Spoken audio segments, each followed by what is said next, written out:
Hello, welcome. This is Blockchain Bloom, the blockchain educator. I'm Attila Pink, and in today's video, I'm going to talk about that. Guess what? In Davos at the World Economic Forum, they talking about Bitcoin and crypto, and this is a major step forward. If you just think about it, a couple of years ago, they were just simply laughing about it. Then we have Ross Ulbright. He is free. Donald Trump held his promise. I'm also going to talk about that the US court has dropped the sanctions against Tornado Cash.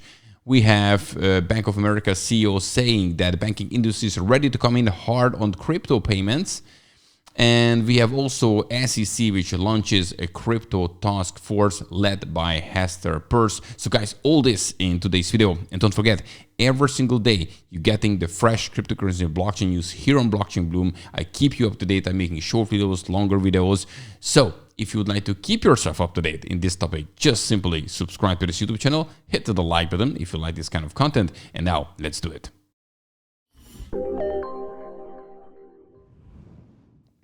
Okay, and when we're looking at the prices of different cryptocurrencies, the top one, Bitcoin, is up actually 2% in the last 24 hours, $105,078. Ethereum, just a tiny little bit up, not too much, $3,306 at the moment. The top gainer is AI16Z with 34% increase. We have Hype 14% and WorldCoin 13% up. And when we're looking at the losers, well, XDC down 6%, OKB 4% down, Jupiter 4% about, so no major drops whatsoever. When we're looking at the Bitcoin candlestick chart, we can see that the Bitcoin is still holding itself pretty well above $100,000, but in this range between, you know, this $108,000 and or nine, put it this way, because we had a new all-time high just recently. So we are here right now holding pretty strong, and you know, anytime actually a break could happen. You know, massive things happening around the world. Big guys, really world leaders discussing right now crypto.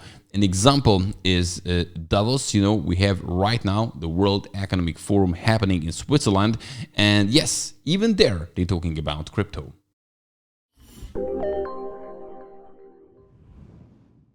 So definitely, you know, the World Economic Forum, which, you know, this is this annual meeting where the, you know, the global and regional, you know, leaders come together, really the key players in this game, and discussing important things. You know, the funny thing is, I love this picture. You know, here it says the world leaders arrived to Davos in their private jets to talk about the imminent risk of climate change to our planet.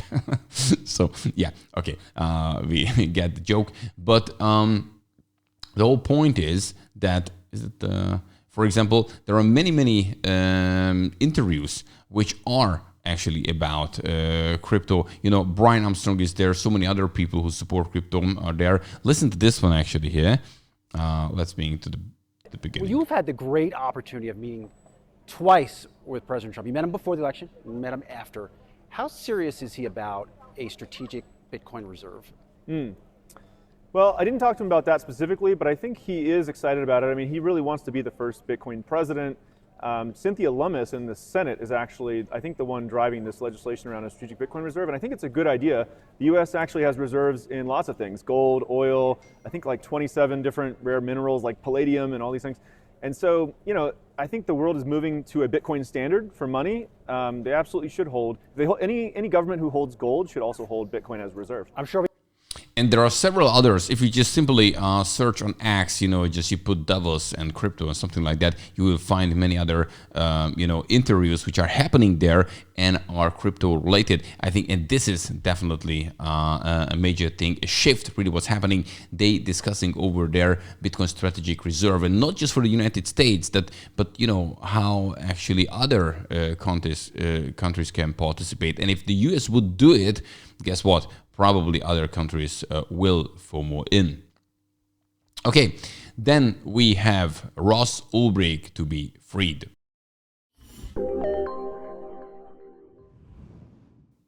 So Donald Trump actually held his promise, and you know, pardons Silk Road creator Ross Ulbright. So he is actually now free. You know, there was a picture about him here being free out of prison. And, you know, if you just think about him, he launched the largest Bitcoin market when Bitcoin was around 50 cents. You know, the government took away around 200,000 Bitcoin from him. Yes, he was doing an illegal thing and he got, you know, a 2-time life sentence. But now he's free. And actually, if you just think about it, the Bitcoin, what the United States has, actually, it's coming from this Silk Road case. So the reason why the United States has around 200,000 Bitcoin, it's kind of because of Ross Ulbright. So at the end of the day, even if it was like, you know, drug trafficking and all these things happening on Silk Road, but, you know, he was in prison since 2013, so for 11 years, kind of a lot of time. And just to make this whole thing happen, this market where people could trade with Bitcoin. And this could be the base for the Bitcoin Strategic Reserve, what they seized from Ross Ulbright. And now he's actually free. All right. And it's very, very important that Donald Trump held his promise. So now we have hopes that other promises he made around crypto could become true as well. Right. Let's continue now with the court, which actually dropped the sanctions against Tornado Cash.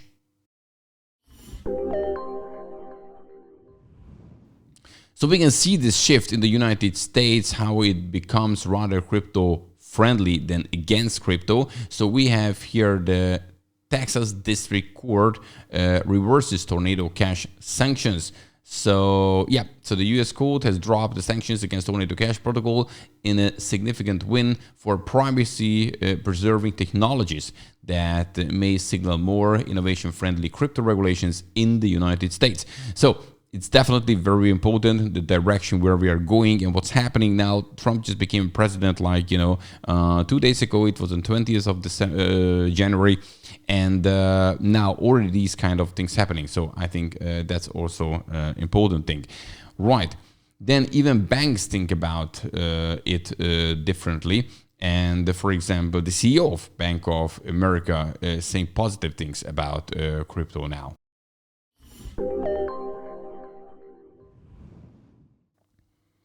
And so the Bank of America CEO, saying that the industry is ready to come in hard on the crypto payments. So Bank of America CEO Brian Moynihan said that the firm is open to using cryptocurrency for payment if regulators clarify the rules. And here again, in his words, if the rules come in and make it a real thing that you can actually do business with, he said, you will find that the banking system will come in hard on transactional side of it. And when it comes to the rules, let's talk about that. Already, an SEC has launched a crypto task force.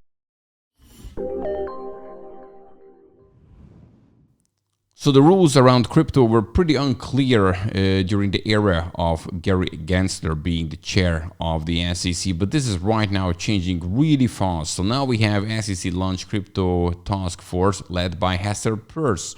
And so here we go. According to January 21st announcement, the agency is creating a crypto task force dedicated to developing a framework for digital assets. So the task force will be led by Commissioner Hester Peirce, often referred to, as Crypto Mom, due to her supportive stance on cryptocurrency regulations. And actually, the task force was announced by Commissioner Mike Ueda, who is actually now the acting chair of the SEC.